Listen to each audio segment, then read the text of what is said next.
Bir tabiatım vardı bütün kıtmirliğime rağmen. Hiçbir meseleyi istişare etmeden yapmam. De bu meseleye öyle inanmışımdır ki, kutbi bir eda ile Allah Resulü sallallahu aleyhi ve sellem istişareye ihtiyacı olmayan bir insandı. Vahiy ile müeyyetti. İştirak ediyorsunuz değil mi? Bedre de çıkarken işte o teyidatla çıktı, o destekle, o işarla, o işaretle. Uhud'a çıkarken de. Kendi işarlarını, işaretlerini ortaya koydu. Çıkmayalım dedi. Peygamberliğin 46'da bir parçası ve zannediyorum o 46'da bir parçası olma meselesi de peygamberlik gelmediği döneme aittir. Herhalde peygamberlik geldiği dönemde diğer enbiya-i izamın vahyi hep öyle rüya yoluyla geliyordu.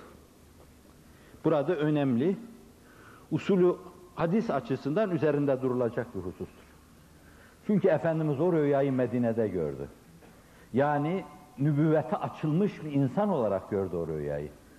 Gördü ki Uhud'da bir ölçüde belki mini bir hezimet yaşanıyor.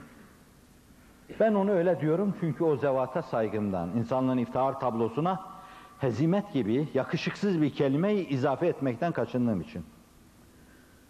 69 insan şehit oluyor, ismini bildiğimiz insanlar olması itibariyle. Yoksa belki fazla insan. 70'e yakın insan da kütükte doğranmış hale geliyor.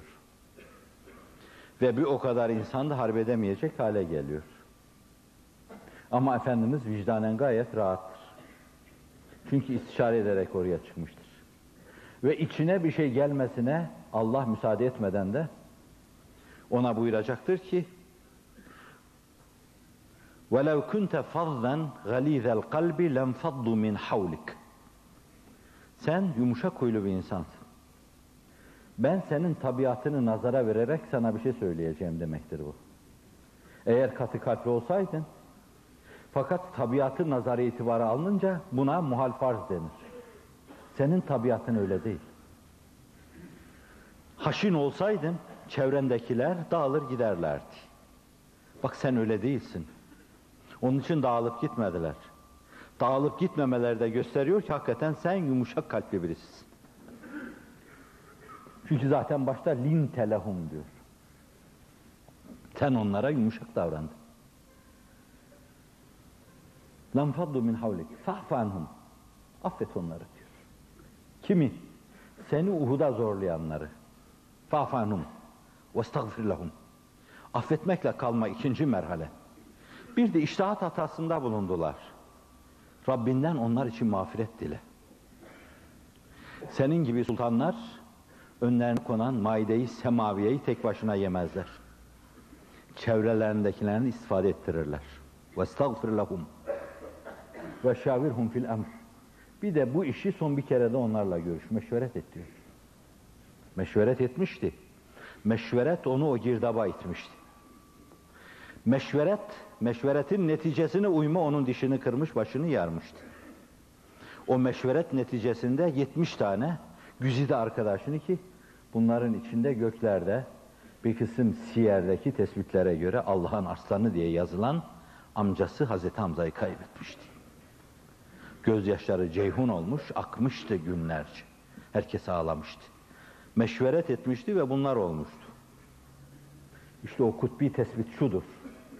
Diyor ki Allah Resulü bile bile çıktı bunları. Çünkü rüyasını görmüştü. Ama Allah Resulü'nün tebliğ yanının yanında önemli bir yanı vardı ki enbiyanın izamın birkaç kadem önündedir. O da temsil yanı. İnsanlığa tebliğ ettiği her şeyi yaşamıştır.